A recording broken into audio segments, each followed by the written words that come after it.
Hey guys, my name is Onome and welcome back to the channel. Today I'm going to be sharing something very personal, the story of how my journey with epilepsy began. It is not an easy story for me to tell, but I believe someone watching this might find the hope, strength and the courage to it. It was September 2012, a Sunday night. Earlier in the day I had gone out for service, and later at night I was playing with my younger brother in the midst of my parents, and suddenly I said I wasn't feeling so well, and a few minutes later I had my very first seizure. I had just finished junior secondary school, and the very first day, which is Monday, was supposed to be my first day of school, of senior secondary school, SS1 as it is called here in Nigeria.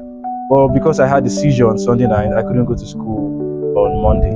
But because I was so determined to start my very first day of school, on Monday night I had to beg my parents, and they finally allowed me to go to school on Tuesday. But on getting to school on Tuesday, I had another seizure in class. I was rushed to the healthcare center, which was beside my school. My mom was called, and on getting to the healthcare center, I was seeing me laying on the bed. She broke down into tears. I was taken to the nearby hospital, and the doctor said I needed to do an EEG test at Yaba Psychiatric Hospital. I also said I need to cut my hair low. So my mom took me to the barber shop and ensured that the barber cut my head completely low, removing all of my hair on my head. Skin cut, skodo as it's called here in Nigeria. But my hair didn't have to be that low, but my mom had to make sure my hair was even lower than. So I went to the Yaba Psychiatric Hospital to conduct the test, and a few weeks later the results came out and it confirmed that I had epilepsy. My mom cried for days, weeks, years. In fact, before making this video, I had to, because I couldn't remember everything that happened the first time I had a seizure, so I had to ask her what really happened so I could be able to make this video. After asking her some questions, she was already being emotional, and I had to stop questioning her and wait for another day to ask her other things that really happened during that period. My dad was quiet, but it was very sad. So I kept on wondering why my mom cried so much. I kept on wondering why my dad was very sad. I was wondering how bad could epilepsy be. Before I got the results, I'd already had 2 seizures. One in school because I kept insisting on going back to school, and one more at home. So making it a total of 4 seizures in 2012. The doctor prescribed Epilim for me to take, but the doctor said I just may take medication for the rest of my life. It was very hard for my parents to accept.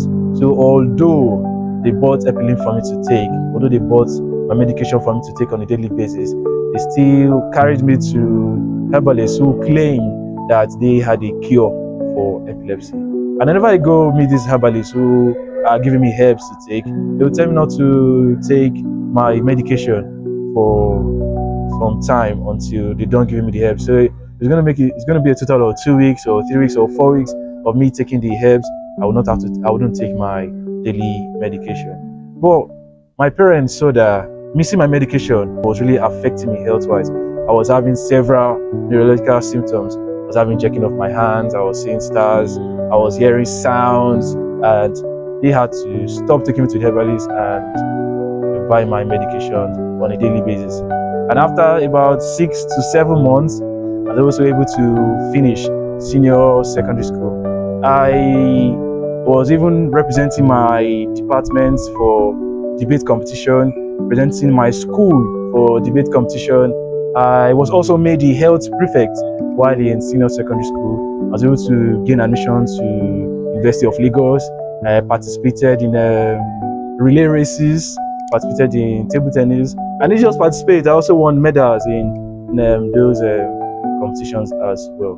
But my journey didn't end in 2012. I had a seizure in 2015 as well. I also had a seizure in 2018 October. I had another one 2024, just last year, March. Reason being, all of them, reason being I wasn't taking my medication for some time. I was already responsible for buying my own medication. As a result of me not being able to purchase, financial constraints to purchase the drug, I not taking my medication was reason for seizure as at that time. So this makes a total of 8 seizures from 2012 and now. But while being on Epilim, while taking my medication Epilim, I was still having some neurological symptoms. So I had to meet my neurosurgeon in Yaba Psychiatric Hospital at Ogun State in 2018 November, and he changed my medication from Epilim to carbamazepine, and he also prescribed Neurovite for me to take for my memory and to improve my nerves. I share all of this not for pity, but because I believe someone watching this might be having a similar path. So it may be that you're just having your first seizure, maybe that your parents don't understand, maybe that you don't have the finance to buy your medications regularly. It may be that people don't understand what you're passing through. I want you to know that you are not alone. Epilepsy may be hard, but it doesn't define you. It doesn't make you less of a person. There may be setback, but keep showing up. Stay strong, keep going, ask for help. Remember that your life still holds purpose, even living with epilepsy. If this encourages you, can you please like, share, and subscribe my video? See you in the next one.